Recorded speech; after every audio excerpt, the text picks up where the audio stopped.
ইসকনের যেই গুন্ডারা, ইসকনের যেই সন্ত্রাসীরা যারা আজকে ষড়যন্ত্র করছে আমাদের এই বাংলাদেশকে নিয়ে, ইসলাম এবং মুসলমানদেরকে নিয়ে, আমি এই মুনাফিক বেঈমান, এই ষড়যন্ত্রকারী, খুনি, ধর্ষক, এই লম্পটদেরকে স্পষ্টভাবে ঘোষণা দিয়ে বলতে চাই, বেঈমান যদি সাহস থাকে তাহলে গোপনে আড়ালে মুনাফিকি করার কোনো দরকার নাই, বরং ওপেন ঘোষণা দিয়ে দেখো আমরাও আছি, তোরাও আয়।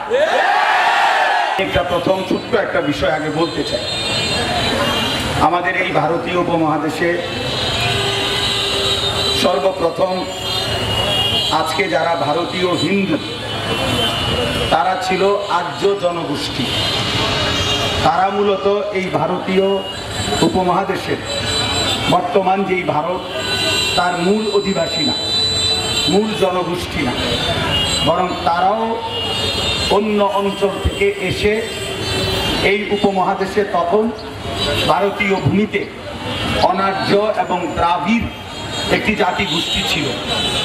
ওদেরকে সমূলে নিশ্চিহ্ন করে, হত্যা করে, জুলুম নির্যাতন করে এই আর্য জনগোষ্ঠী এই উপমহাদেশে ভারতের বুকে প্রতিষ্ঠিত হয়েছে। সেখান থেকেই সিন্ধু নদীর অববাহিকায় তারা যেহেতু অধিকাংশের বসবাস, এই জন্যই তারা নিজেদেরকে হিন্দু বলে। মূলত হিন্দু এটা কোনো ধর্ম না, তারা তাদের নিজেদের ধর্মকে বলে সনাতন ধর্ম, মানে পুরাতন প্রাচীন ধর্ম। অর্থাৎ সর্বপ্রথম যেদিন থেকে মূর্তি পূজা শুরু হয়েছে সেই থেকেই তাদের এই মূর্তি পূজার ধর্ম, শিরিকের ধর্ম, কুফরের ধর্ম, আল্লাহকে অবিশ্বাস করার ধর্ম, আল্লাহ তাআলার একত্ববাদের উপরে তারা তাদের শিরিকের কালিমা যুক্ত করার একটি ধর্ম। এরই নাম হচ্ছে সনাতন, এরাই আজকের হিন্দু।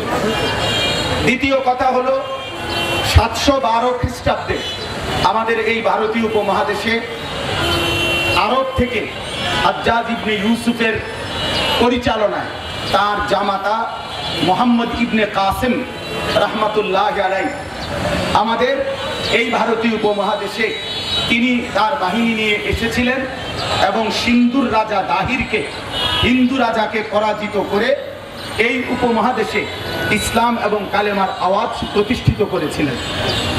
এরপরে 1203 খ্রিস্টাব্দে আমাদের এই উপমহাদেশে, বিশেষ করে আমাদের এই বাংলা অঞ্চলে সুলতান ইখতিয়ার উদ্দিন মোহাম্মদ বিন বখতিয়ার খিলজি রহমতুল্লাহ আলাইহি তিনি নদিয়ার রাজা লক্ষণ সেন হিন্দু রাজাকে মাত্র 17 জন সৈন্য নিয়ে পরাজিত করে এই উপমহাদেশে দীর্ঘ এক টানা সেই 1203 খ্রিস্টাব্দ থেকে শুরু করে 1757 সনের নবাব সিরাজউদ্দৌলার পতন পর্যন্ত প্রায় 550 বছরের বেশি সময় ধরে মুসলমানদের হাতেই এই উপমহাদেশের রাজত্ব ছিল, দিল্লির মসনদ ছিল।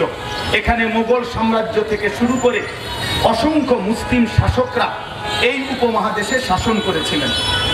আমি যেই কথাটা বুঝাইতে চাই, আমাদের এই ভারতীয় উপমহাদেশের ইতিহাসের শুরু থেকে এই পর্যন্ত যতবারই এই ভারতীয় উগ্র হিন্দু বেঈমানরা মুসলমানদের বিরুদ্ধে ষড়যন্ত্র করেছে, মুসলমানদের বিরুদ্ধে আক্রমণ করতে চেয়েছে, সবচেয়ে সৌভাগ্যের কথা হলো এই বেঈমানরা মুসলিম শাসক এবং মুসলিম জনগোষ্ঠীদের সাথে যুদ্ধ করে, লড়াই করে, সংগ্রাম করে কোনো দিনও তারা টিকে নাই, যেতে নাই, পারে নাই।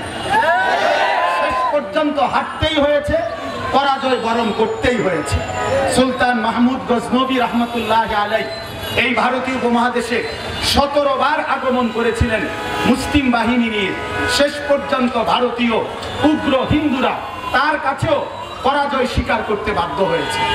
অতএব আজকে আমি শুধু একটা কথাই বলতে চাই, ইসকনের যেই গুন্ডারা, ইসকনের যেই সন্ত্রাসীরা যারা আজকে ষড়যন্ত্র করছে আমাদের এই বাংলাদেশকে নিয়ে, ইসলাম এবং মুসলমানদেরকে নিয়ে, আমি এই মুনাফিক বেঈমান, এই ষড়যন্ত্রকারী, খুনি, ধর্ষক, এই লম্পটদেরকে স্পষ্টভাবে ঘোষণা দিয়ে বলতে চাই, বেঈমান যদি সাহস থাকে তাহলে গোপনে আড়ালে মুনাফিকি করার কোনো দরকার নাই, বরং ওপেন ঘোষণা দিয়ে দেখো আমরাও আছি, তোরাও আয়। থেকে সময় নাও, এদেশের সকলকে খোলামেলা জানাও, আসো তোমরাও আমরাও। ইনশাআল্লাহ আমাদের ইতিহাস এটাই, মুসলমান চূড়ান্ত ভাবে কখনোই হারে নাই, মুসলমান জিতবেই, ইসলাম জিতবেই।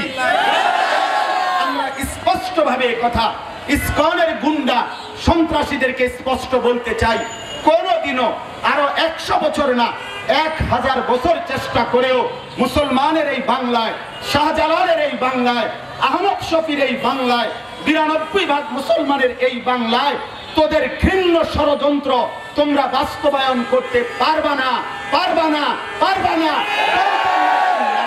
ইনশাআল্লাহ আমাদের সাথে আমাদের মহান আল্লাহ আছেন, আমাদের লক্ষ কোটি যুবক আছে, ইমানদার সন্তান আছে।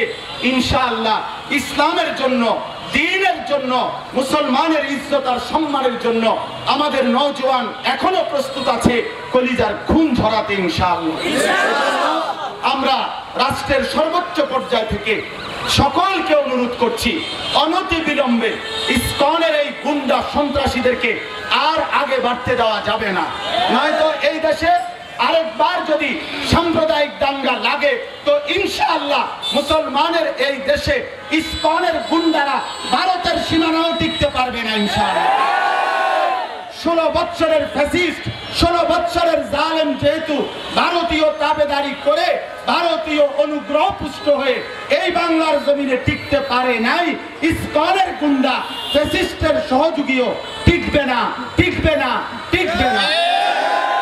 নারে তাকবীর, নারে তাকবীর, আল্লাহু আকবার, আল্লাহু আকবার। হেফাজতে ইসলাম বাংলাদেশ জিন্দাবাদ, জিন্দাবাদ, জিন্দাবাদ, জিন্দাবাদ। হেফাজতের বাংলায়, বাংলায় আহমদ শফির বাংলায়, শাহজালালের বাংলায়, শাহপরানের বাংলায়, ইসকনের গুন্ডারা হুঁশিয়ার সাবধান, ইসকনের খুনিরা হুঁশিয়ার সাবধান, ইসকনের দর্শকরা হুঁশিয়ার সাবধান। একটা একটা ইসকন ধর সারা বাংলায় খবর দে।